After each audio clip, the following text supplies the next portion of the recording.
mainland China has taken a big turn. If we rewind to 2021, the region was growing at nearly 40% a year. Fast forward to the first half of 2025, the growth has settled at around 20%. Still healthy, still impressive, but the growth is now half of what it used to be. The message is clear. This is no longer a rush to the cloud story. The market has moved into a more mature stage of adoption. Customers have also changed their mindset. The question used to be, how fast can we migrate? Now it's, what business value can we actually get from the cloud?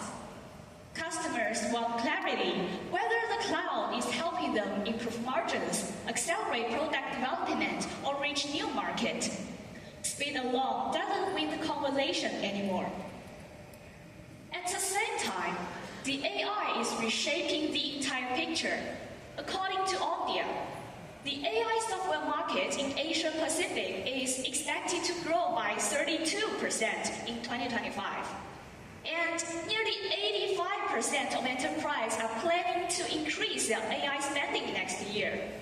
AI is quickly becoming a new engine driving cloud consumption.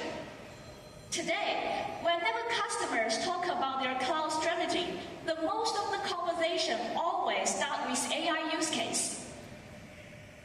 Cloud is still essential, but it's no longer consumed as a basic resource. It has become the foundation for model training, model inference, and every data-driven application that sits on top of it. Customers are no longer buying cloud resource, they are buying the capabilities that power AI.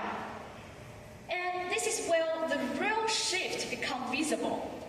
AI workloads don't behave like the traditional cloud workloads. The moment customers start training or fine-tuning their own model, they will quickly see the performance difference between each cloud platform. Everything varies, from GPU types and model acceleration to cost per hour, data access, and even regulations. And because AI workloads are highly specialized, though no single cloud provider can actually solve every requirement on its own, AI makes the difference impossible to ignore. As the shift in customer demand and the shift in technology unfold at the same time, they start to amplify each other. Customers want more value from the cloud, while the AI workloads are making the cloud-to-cloud difference far more visible, and also pushing customers to be more selective. When these two forces come together, the conversation changes. It is no longer about whether one cloud is enough. It's about which combination of capabilities delivers the most value. Over 70% of partners in Asia Pacific tell us that their customers are already working with 2 or more cloud providers. Partners who can operate across different clouds will gain a clear edge. Rather than switching one cloud to another, customers are looking to integrate with best capabilities from each vendor. Partners with the cross-cloud capabilities will unlock new value and tap into new growth opportunities. The vendor landscape in Asia Pacific gives partners more room to grow.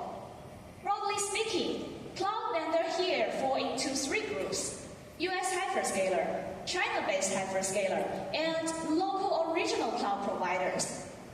US hyperscalers still lead the market with scale and deep technology stakes. Local and regional providers are strong in sovereign cloud and complex-heavy industries and sectors that require deep local presence.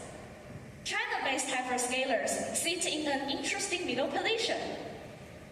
Compared with the US provider, Chinese providers often offer solutions that align more closely with the APAC's local realities, from price-performance expectations to the flexibility needed to deploy across diverse markets. And compared with the local providers, they often operate across multiple APAC countries, similar to the global player, and and give customers the regional coverage and cross-border consistencies they need. Beyond the localized offerings and the regional reach, they also align closely with the types of customers that are driving growth in Asia Pacific. Chinese providers have deep experience in supporting China's digital economy. Payments, fintech, e-commerce, and digital logistics. And these are the sectors scaling fastest across Asia Pacific, especially in Southeast Asia. So this creates a natural entry point. In many ways, the problems Chinese providers have already solved at home are the same problems APAC customers want to solve today.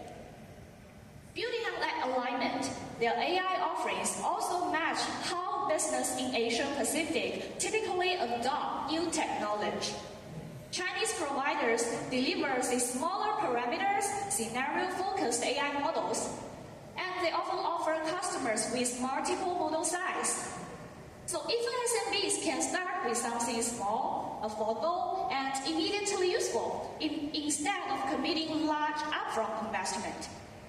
Customers can test, validate, and scale only when they see the real business value. And that fits perfectly with how APAC business think of AI adoption, ROI first. Well, this overview is just a starting point. As the region becomes more multi-supplier, Chinese providers is just becoming one of the viable options for partners. Not the only choice, but a meaningful one. The real opportunity for partners is to identify the vendors whose strengths match with their own capabilities and the customers they serve. This is a moment to broaden your capabilities, a moment to expand the partnership and bring different strengths together. In a region that is becoming more multi-cloud and more multipolar, success is not about choosing one provider over another. It's about how to combine them. The partners who can do that will be the ones who unlock the biggest opportunities ahead.